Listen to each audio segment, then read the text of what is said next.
На публичных слушаниях по бюджету республики прозвучал болезненный вопрос о жизни в Арктике.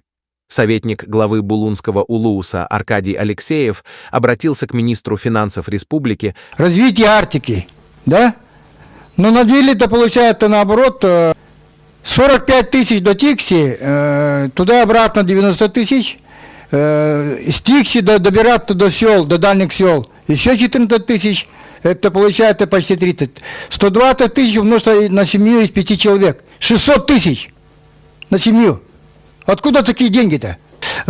Сколько в бюджете денег закладывают на эти 3 года на субсидируемые рейсы по полетам в арктические районы?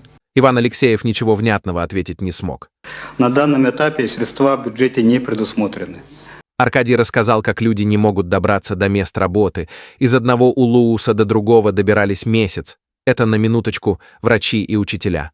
Но в ответ он снова услышал: средств нет, во втором чтении постараемся. Финансирование не предусмотрено. Финансирование не предусмотрено. Финансирование не предусмотрено.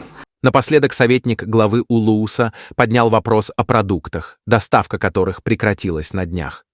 В селах скоро закончится мука и сахар. Найдите деньги хотя бы на логистический центр для доставки продуктов в Арктику, потребовал он. Но в ответ прозвучало лишь дежурное.